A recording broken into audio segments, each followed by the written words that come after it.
full, it takes just under 1 hour. Oh, no, if you just want to see this. Yeah, if you get off anywhere, though, same place back on, goes by every 30 minutes. So use it as much as you like. Thank you. Have a nice day. Buses are every half an hour today? Yeah, buses are every half an hour today, so you do get on and off anywhere. We can pick you up within half an hour. And the last bus off today leaves the Albert Dock, which is here at 4 o'clock and comes back at 5. So, history time. This is the Albert Dock on your left hand side here. It was finished in 1846, named after Prince Albert, Queen Victoria's beloved husband.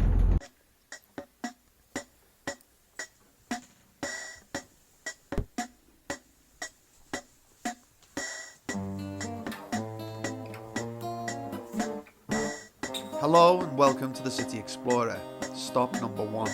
The view you now have of the Albert Dock was first filmed by the Lumiere Brothers Company in 1897.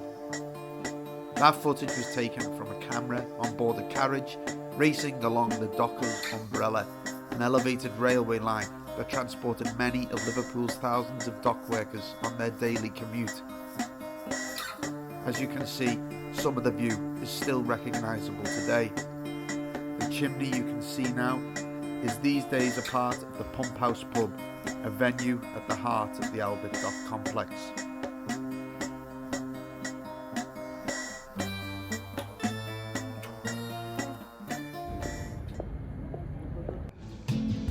The River Mersey spawned the city of Liverpool, its musical heritage, its connections to the millions that pass through its docks, and its rich history as a major port.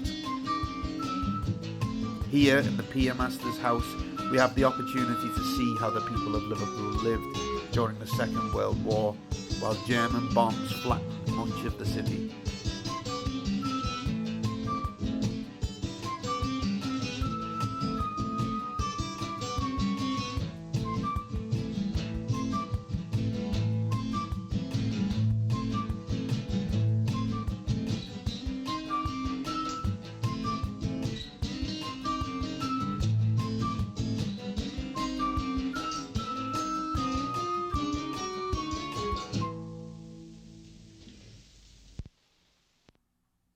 Culture is everywhere in Liverpool, even if it's not always to your taste.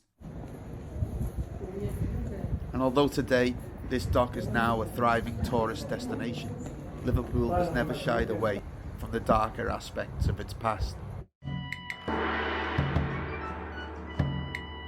Much of Liverpool's wealth was made from its involvement in the international slave trade. Goods from Liverpool's docks would be transported to Africa, where they would be swapped for people who were then transported to the New World as cargo and sold as slaves.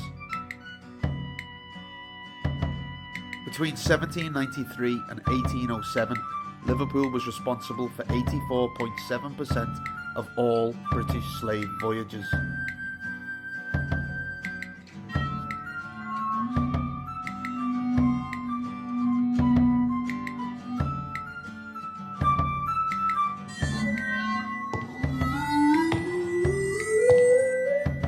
This museum at the Albert Dock tells the story of the slave trade and the impact of its legacy, an impact still felt to this day.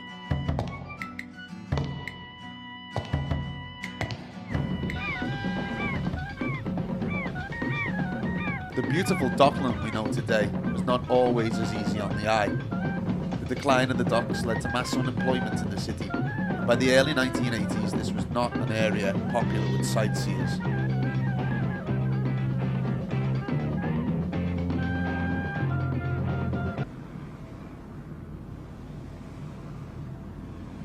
The port lost momentum, and the city, which was so dependent upon it, was stricken.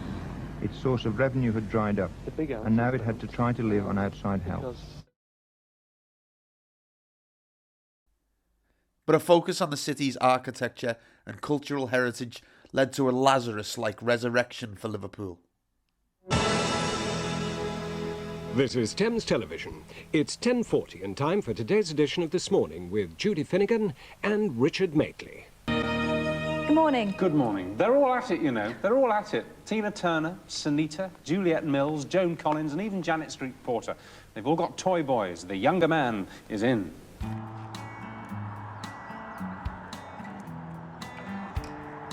One part of Liverpool's heritage that is impossible to ignore is the Beatles. 60 years since they hit the big time, the Fab Four are still a substantial pull for visitors to the city.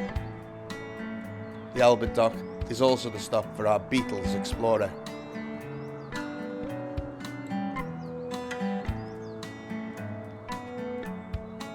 This is only stop 1 of 11 stops.